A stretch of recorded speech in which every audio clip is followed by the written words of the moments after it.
se connecte. You are live. Ça y est, on est en live. Je regarde un petit peu de l'autre côté. Donc, on attend que les gens se connectent un petit peu, Muriel, avant de démarrer. Je vais me connecter sur mon téléphone, au moins ça fera une personne. Je peux le faire aussi, ça fera deux. Ouais, génial. Écoutez, toutes les personnes qui vont rejoindre ce live, mettez si vous êtes en live et mettez si vous êtes en replay, si vous le regardez en replay.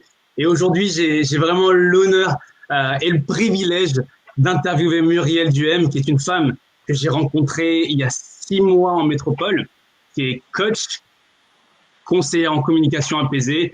Et bienvenue à toi, Muriel Duhem. Merci de m'avoir invitée, je suis ravie. Avec plaisir. Donc, tu es la première femme, comme je te l'ai dit juste avant. Je voulais absolument que ça soit toi, puisque j'adore ton énergie. Et ce que tu m'as dit que tu avais énormément de chance, tu es dans l'abondance. C'est ça que tu m'as dit? Exactement. En ce moment. De plus en plus, en tout cas. Depuis des années, mais de plus en plus. Et plus je suis prête à recevoir, et plus ça tombe du ciel. C'est magique. Eh bien, écoute, génial. Alors, qui est Muriel Duhem? Pour les personnes qui ne te connaissent pas, moi, j'ai eu ce privilège de te connaître pendant plusieurs jours. Mais qui est Muriel Duhem dans les grandes lignes? Eh bien, je vais me définir comme une maman entrepreneur. Génial. Voilà. Je suis maman de 2 enfants, donc 14 et 12 ans, et j'ai lâché le monde du salariat en 2011. Je faisais un virage, et puis c'est très drôle parce que j'ai parti à droite et finalement je suis partie à gauche. Et voilà. Et aujourd'hui, c'est vraiment ce qui me définit, libre, authentique, sincère et joyeuse. Génial. Voilà. Et c'est pour ça que je t'adore. Joyeuse, c'est vraiment le terme exact, Muriel. Et comme cette semaine, on est vraiment dans le thème de comment agrandir sa zone de confort, ou quand est-ce que vous êtes sorti, quand est-ce que vous avez agrandi votre zone de confort. Donc, c'est la question que je te pose, Muriel. C'est quand la dernière fois que toi, tu as agrandi ta zone de confort? Ah, la dernière fois, parce qu'il y a eu plein de fois. Clairement, quand je te disais, passer du monde salarié au monde de l'entrepreneuriat, c'était un sacré saut pour agrandir la zone de confort. Je pourrais dire quand j'ai divorcé.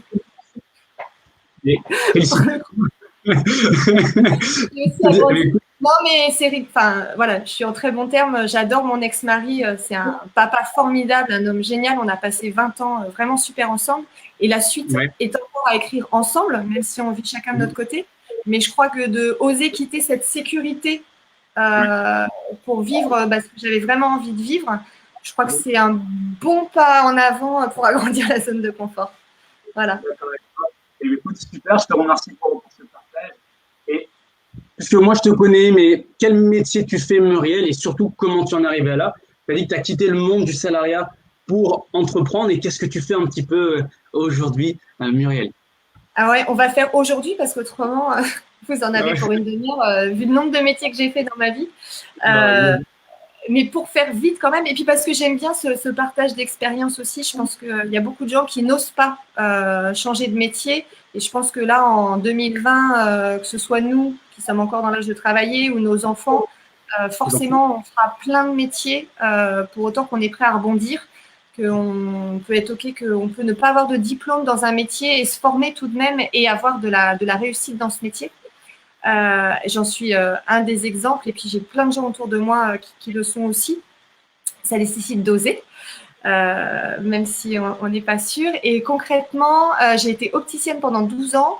Quand je disais que j'avais bifurqué, c'est parce que je voulais aller dans le monde du spectacle. J'avais envie de travailler en régie, de faire la gestion d'artistes, l'accompagnement d'artistes. Donc j'ai arrêté l'optique pour ça. Et au même moment, j'ai rencontré ce qu'on peut appeler la parentalité positive, en tout cas tout ce qui est autour de comment écouter les enfants et comment leur parler pour que ce soit plus agréable au quotidien. À l'époque, mes enfants avaient 5 ans et 3 ans.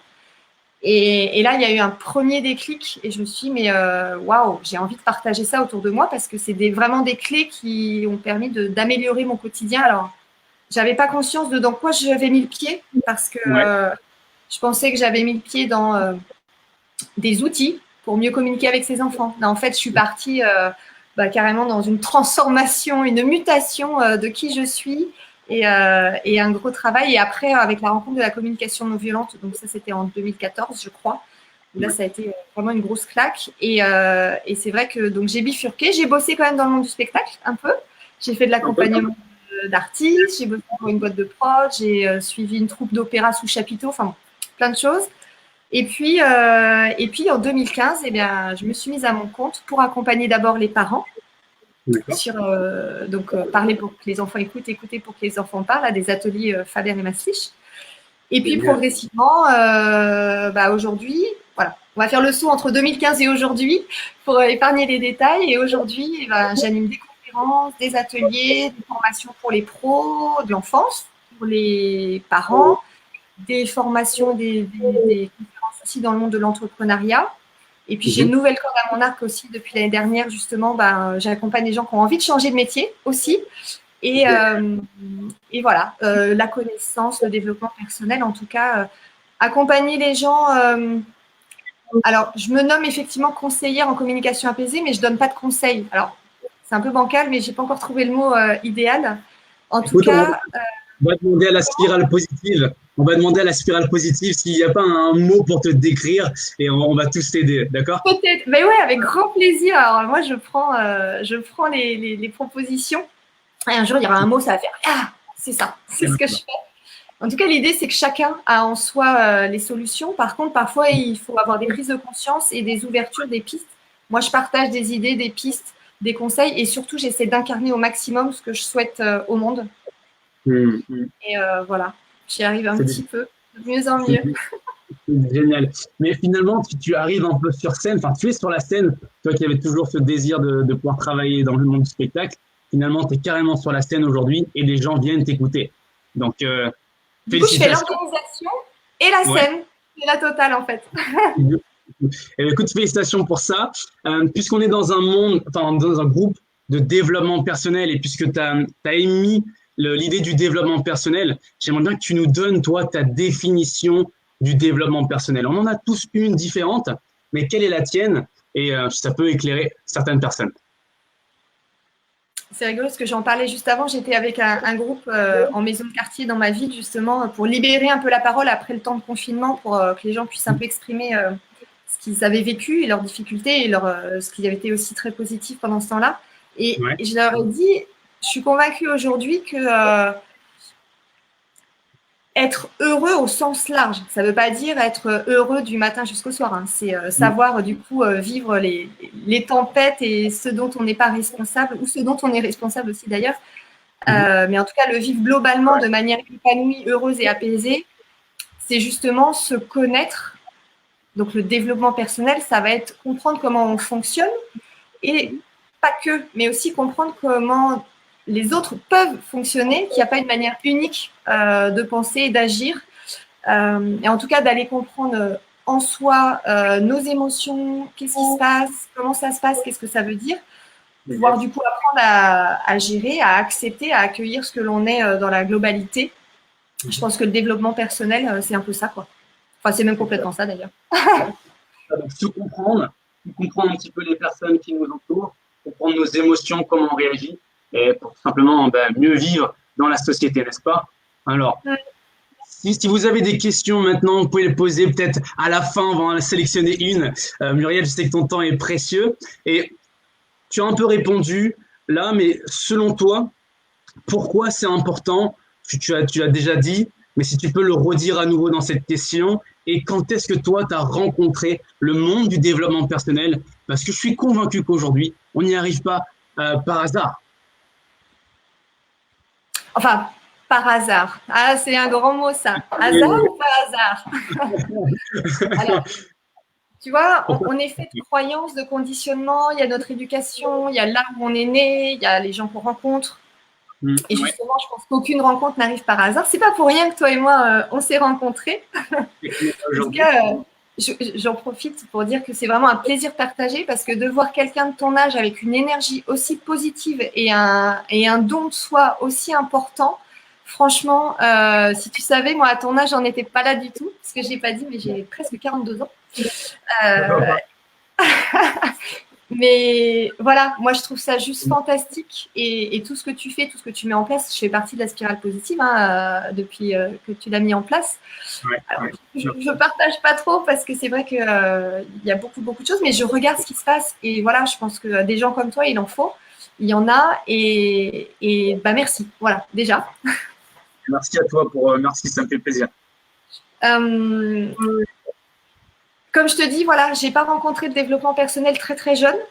On va dire que j'avais 30. En fait, quand je suis devenue maman, ça a été quand même déjà une bascule importante. Et quand j'ai vu surtout à quel point j'arrivais pas à être zen et détendue avec mes enfants et qu'il y avait beaucoup d'animosité en moi, je pense que c'est là que j'ai commencé à chercher un petit peu des pistes. Ouais. Puis, je t'ai dit, ce jour où j'étais chez des amis et que je vois le livre Parler pour que les enfants écoutent, écouter pour que les enfants parlent sur la table basse. Okay. Je lis le derrière. Je peux vous l'emprunter? Et puis, je pars. Et là, il s'avère qu'il y avait des ateliers près de chez moi le jour où je n'avais pas mes enfants parce qu'ils étaient à la crèche et que moi, je ne travaillais pas. J'avais une demi-journée pour moi par semaine. Et bim, il y avait les ateliers à côté de chez moi. Donc, je te dis que le hasard n'existe pas. Mais voilà. Les choses se mettent en place et donc ça a été le début, franchement, clairement.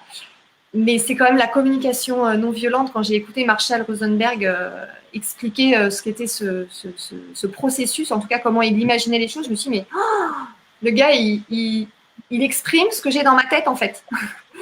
Et ça a été voilà, le début de vraiment quelque chose. Et depuis, j'ai énormément de lectures, de rencontres, de vidéos, et je fais de chaque rencontre finalement une expérience de développement personnel. Super. Une expérience de développement personnel, de communication non violente.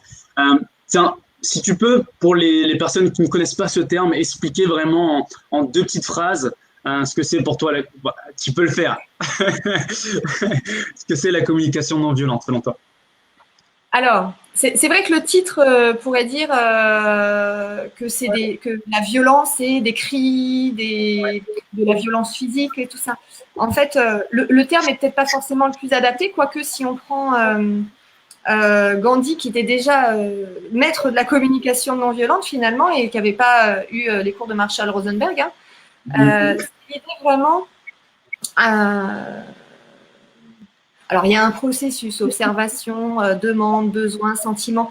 Je ne suis pas là-dedans. Et puis, parce que surtout, que ce serait qu'utiliser un outil. Et en fait, la communication non violente, ce n'est pas un langage. Je pense que c'est une manière globale d'envisager soi et la relation à l'autre. Alors, c'est certes prendre conscience des sentiments et que derrière un sentiment, il y a un besoin assouvi ou non assouvi, en fonction que le sentiment est agréable ou désagréable. OK. C'est faire des demandes et non pas des exigences. C'est être dans l'observation et non pas le jugement. Donc, voilà. Mais c'est aussi ralentir, observer, comprendre ce qu'on peut retrouver dans les accords Toltec, ce qui vient quand quelqu'un est agressif, entre gros guillemets, vis-à-vis de nous, c'est pas contre nous, c'est qu'il a une manière très, très maladroite d'exprimer une demande ou un souci. Tu vois, c'est vraiment une globalité. Après, je ne sais pas si j'ai besoin de me disculper ou de me rassurer ou je ne sais pas pourquoi je vais dire ça, mais je vais le dire quand même. Moi, je crie encore et je me fâche et j'ai des conflits.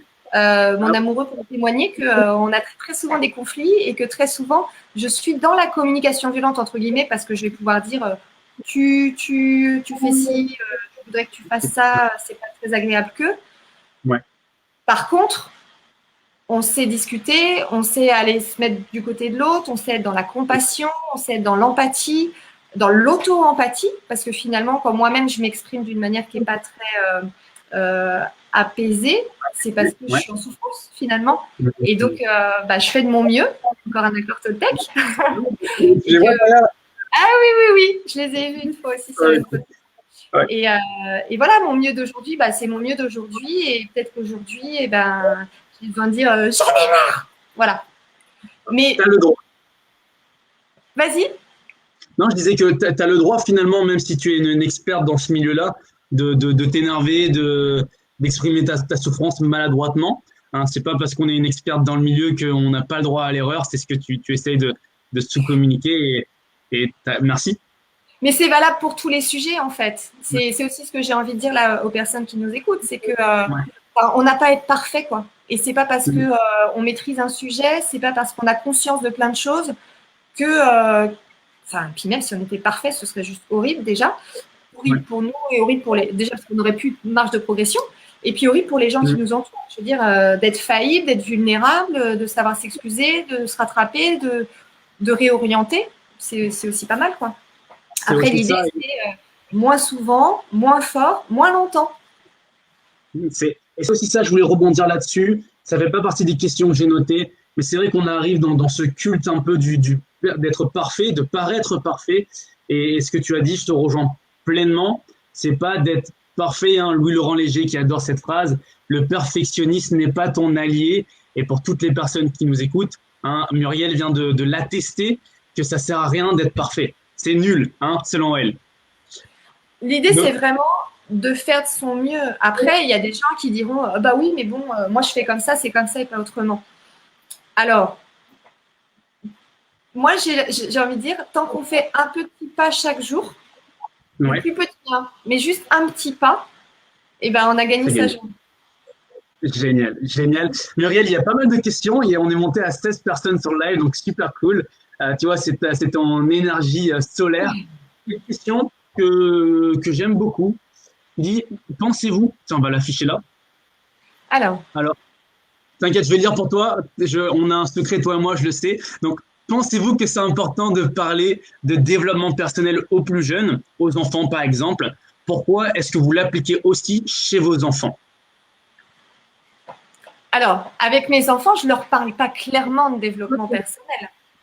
Par contre, si je suis bien convaincue qu'il y a une chose qui est très importante, en tout cas, ce qui va avoir le plus d'impact sur nos enfants, c'est l'exemple qu'on va leur donner. C'est qui nous, on va être.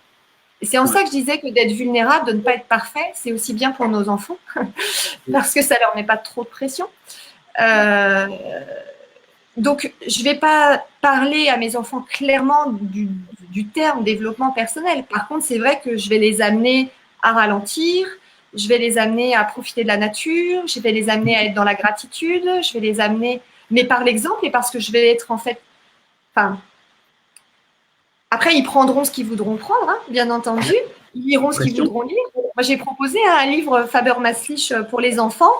Ben, ils l'ont lu une fois et puis ils l'ont mis de côté. Bon, ben voilà. Après, il y a Cristal Kisson, je crois, un livre de Frédéric Lenoir aussi que j'aime beaucoup, qui peut donner des idées. Bon, il est dans la bibliothèque. Et puis, il y a l'alchimiste, et puis il y a le prince. Et puis, c'est là, c'est à disposition. Et puis, comme je te disais, moi, mon développement personnel, entre guillemets, je l'ai vraiment commencé à l'âge de 33 ans, 35 ans. Je ne peux pas leur demander à 10 ans d'être des sages, tu vois. Enfin, ils ont aussi leur expérience à vivre. Ils ont, voilà, ils ont tout à vivre. Par contre, je serai là pour accueillir ce qu'ils vivent, pour limiter leur comportement. Hein. Attention, attention, c'est la phrase que je place, parce qu'on me dit oui, l'éducation positive, c'est le laxisme, c'est laisser faire tout ce que veulent nos enfants. Et là, je dis non, c'est autorité et bienveillance dans un cadre. Et liberté dans un cadre, mais le cadre, il est juste primordial. Autorité. La personne est contente. J'ai répondu à sa question. Écoute, tu as répondu. J'espère que tu auras répondu, mais ce que tu as dit à la fin, c'était top. Tu disais c'est autorité, bienveillance dans un cadre. C'est ça finalement, communiquer avec les enfants, non? Ah bah, c'est vraiment, en tout cas, c'est le discours que je prône, c'est ce que j'essaie de vivre au quotidien. Et c'est du coup ce en quoi j'accompagne les parents qui ont envie d'être dans cette… quelqu'un qui vient en disant « moi je veux que mon enfant obéisse ». Alors déjà, on va passer un peu de temps pour essayer de comprendre pourquoi le parent veut l'obéissance. Après, on va passer en mode « je souhaite la coopération dans la famille ». Et ensuite, on va mettre en place ce qu'on peut mettre en place pour favoriser la coopération. Super. Écoute, on pourrait passer 20, 30 minutes, 1 heure ensemble. Avant de terminer, je veux poser cette question-là, puisque je l'ai posée également à Lou, mais je vais le poser à toutes les personnes qui vont arriver ensuite. Si tu devais laisser 3 vérités derrière toi, quelles seraient-elles, Muriel? Alors, ça va être mes 3 croyances d'aujourd'hui qui font que je vis bien chaque expérience, agréable ou désagréable de la vie. En fait, je crois que j'aurais même envie d'en dire qu'une seule, c'est tout est parfait. Tout est parfait. Génial. Eh bien, écoute, on peut s'arrêter sur cette vérité-là. Tout est parfait. Si tu devais quitter ce monde, bien sûr, c'est pas ce que je te souhaite, mais c'est cette vérité Mais que ce tu serait parfait aussi. Mais, Tu vois? serait parfait. Génial. Muriel, on va terminer là-dessus. Où est-ce que les gens pourraient se connecter à toi? Est-ce que on peut laisser un site, un groupe? Qu'est-ce que tu préfères? Alors, j'ai mon site internet, donc c'est www.communicationapaisée.fr d'une traite. Okay. Après, sur Facebook, c'est comme app la page. J'ai aussi un groupe pour discuter, mais en même temps, sur la spirale, les gens me verront aussi. Ils peuvent toujours me faire un MP si besoin. Enfin, voilà. Du mieux que je peux. Je vais laisser ton site. Au moins, les gens viendront sur ton site s'ils veulent plus d'informations. Je te remercie pour ces 20 minutes qu'on a passées ensemble, Muriel. C'était un plaisir et je te souhaite une excellente journée. Tout est parfait et on se voit très bientôt. Ciao, ciao. Merci à toi et merci à toutes les personnes qui ont écouté, ceux qui l'écouteront en replay. En tout cas, suivez Fabien dans son positivisme profond. Ça peut que faire du bien. Génial, génial. Je t'adore. Merci beaucoup.